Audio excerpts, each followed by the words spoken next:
Alors, puisque je parle de région, de département, j'en arrive bien évidemment au sujet qui nous rassemble tous ce soir, notre circonscription.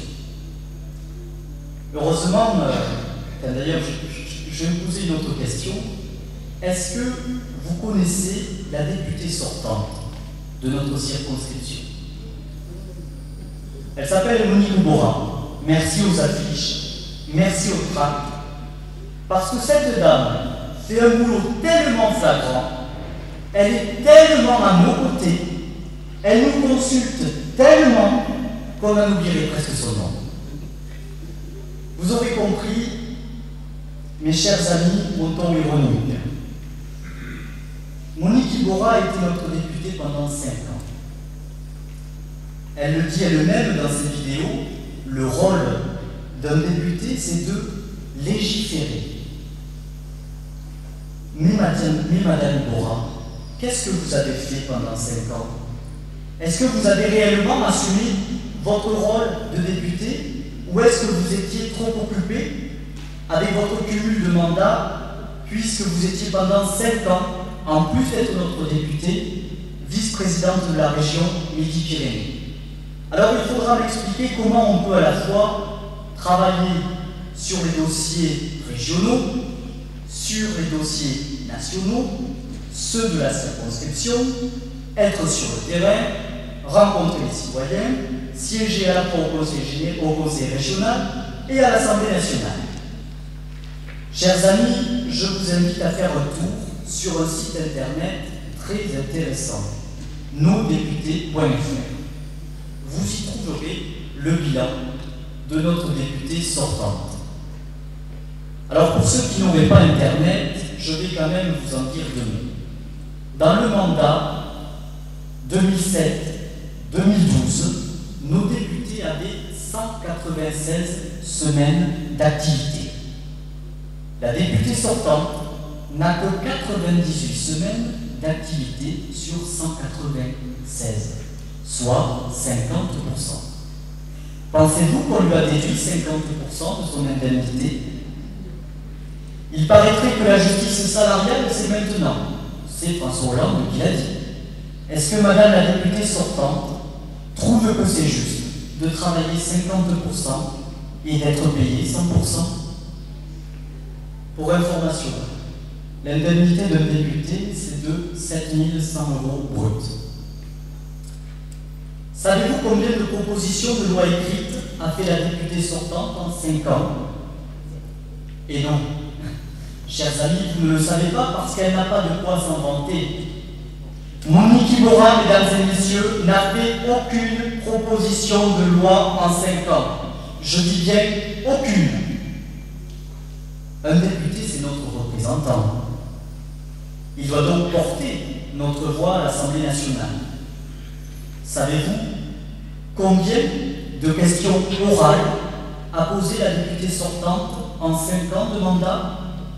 Tenez-vous bien, restez assis. En 5 ans, Monique Iborra n'a posé que 11 questions orales à l'Assemblée nationale. On pourrait se dire, mais c'est une femme de dossier, elle doit certainement beaucoup bosser en commission. Eh bien, même pas. En 5 ans, elle n'a trouvé le temps que de participer 109 fois à des commissions. En 5 ans. Mesdames, Messieurs, mes chers amis, je crois qu'il est temps de changer de député.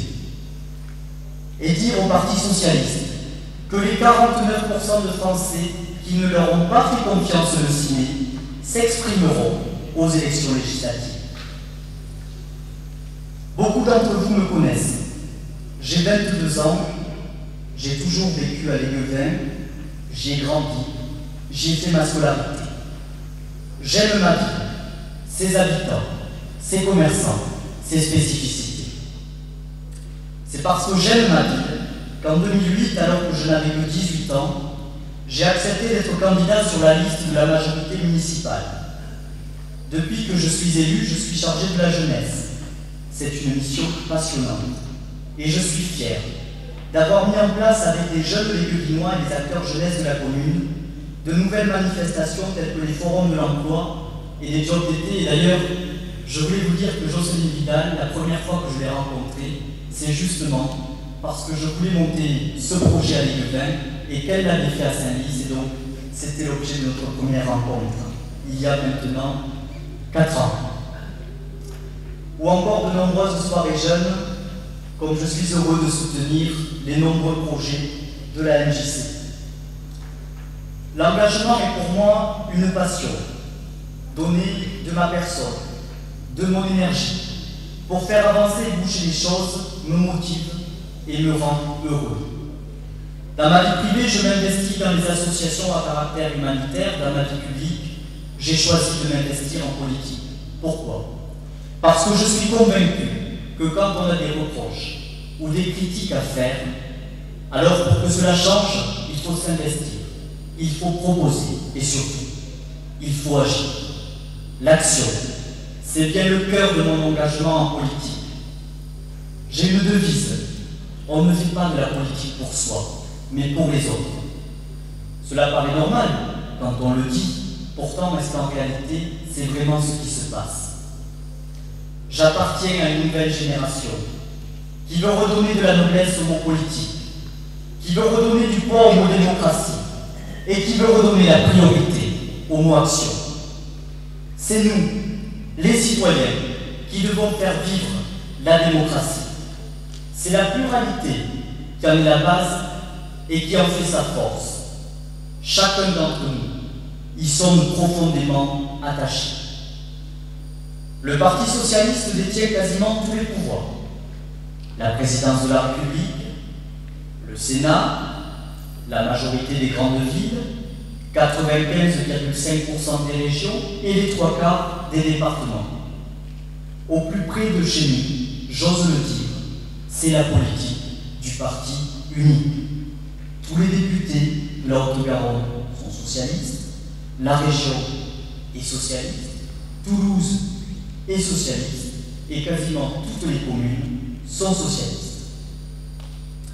Je pense très honnêtement qu'un peu de pluralisme politique serait une bonne chose pour la démocratie locale. J'appartiens au courant de la droite sociale, de la droite chrétienne. Je crois en la France, j'aime mon pays. Cela me fait mal quand on la tire vers le bas et qu'on l'insulte. La France, je l'ai dit, elle a une histoire, elle a des principes, elle a des valeurs, elle a des traditions.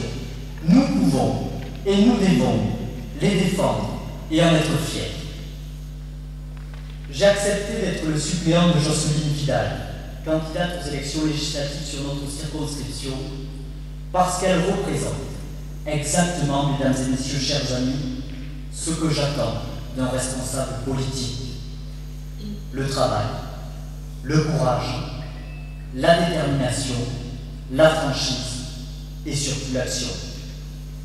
Depuis plusieurs semaines que je travaille à ses côtés, j'ai observé principalement 2 choses. D'abord, c'est une femme sincère. Et ensuite, elle a constamment en tête l'intérêt collectif. Dimanche prochain, mes chers amis, et le 17 juin prochain, avant de voter, posez-vous cette question. Est-ce qu'on veut continuer avec une députée qui fait de la figuration, en se présentant aux manifestations, aux commémorations et aux inaugurations, ou est-ce qu'on veut oser élire une nouvelle femme avec un regard nouveau pour porter notre voix à l'Assemblée nationale? Jocelyne Vidal nous propose une nouvelle façon de faire de la politique, avec un regard nouveau. Il paraît que le changement, c'est maintenant. Pourquoi ne pas oser changer de député sur notre circonscription? Mes chers amis, il nous reste 6 jours avant le premier tour de l'élection. 6 jours pour dire non à l'hégémonie du Parti socialiste et oui à la démocratie en Haute-Garonne. 6 jours pour dire que nous voulons que la France garde la maîtrise de son destin. 6 jours pour dire que nous voulons préserver un modèle de développement qui ne laisse aucun citoyen, aucun territoire au bord du chemin. Voilà l'humanisme auquel nous sommes attachés. 6 jours, mes chers amis, pour défendre les valeurs républicaines, de liberté, d'égalité, de fraternité et de laïcité. 6 jours, mes chers amis, pour dire non au communautarisme et aux dérives de l'individualisme. 6 jours pour dire non à l'impunité de la délinquance. 6 jours avant le premier tour de l'élection, pour dire que nous croyons au mérite et au travail, pour dire que nous refusons l'assistanat et la fraude aux prestations sociales. 6 jours pour dire que la France doit jouer un rôle majeur en Europe et dans le nouvel ordre mondial. Chers amis, il nous reste 6 jours.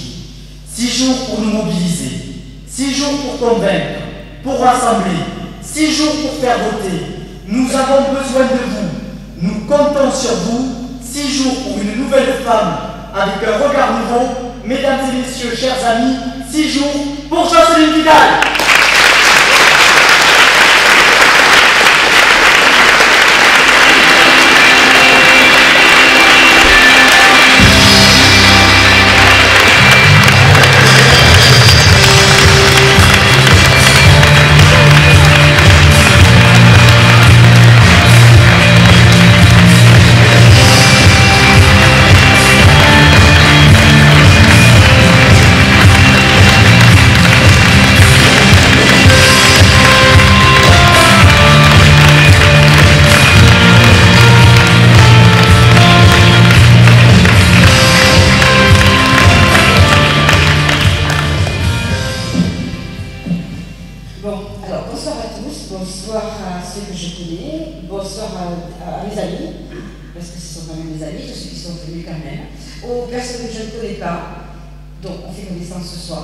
Bonsoir à mes amis élus qui sont venus également me soutenir, de Colomiers, tout à l'heure Christophe vous l'a dit, Colomiers, Tournefeuille, Fonsorbe, les élus de Saillis, les élus de Plaisance, voilà.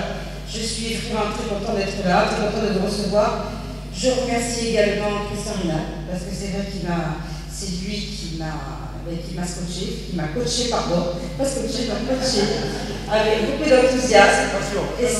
Non, on va pas commencer. Par contre, voilà, vous avez compris, je pense pourquoi j'ai choisi Étienne Cardélac en tant que suppléant. C'est quelqu'un d'excellent, c'est quelqu'un de jeune, c'est quelqu'un avec qui effectivement on a déjà eu pas mal de contacts sur l'emploi, sur la jeunesse, lorsque j'étais élue sur la commune de Saillis. Donc c'est vrai que j'ai pensé à lui tout simplement parce qu'il a cette volonté, il a quand même la cheville politique, vous l'avez bien compris, vous l'avez bien senti. Donc je pense que tous les deux nous faisons un binôme extraordinaire. Moi je suis plus à l'action, je suis plus terrain, c'est vrai. Moi j'ai besoin de boucher, je n'ai pas besoin de grands discours bien souvent. Ce que j'ai besoin c'est de commencer un dossier, de le terminer, d'aller à la rencontre des personnes. Moi c'est vraiment mon truc. Après justement avec Étienne, c'est un peu l'inverse. Donc notre binôme est parfait. Nous avons les mêmes ambitions, nous avons les mêmes envies d'action, nous avons envie de faire bouger le territoire. Donc voilà, tous les deux là ce soir on s'est présentés et je pense qu'à l'avenir nous aurons beaucoup de choses à faire ensemble. Alors, je m'excuse, je me suis mise là parce que moi là je vois rien. Enfin, vous ne voyez pas, moi je ne vois pas non plus, hein, alors je pense que c'est plus simple comme ça. Alors, d'abord le rôle de député. Ça, c'est la première des choses. Effectivement, un député, c'est vrai, a un rôle législatif. Il est fort de propositions de loi.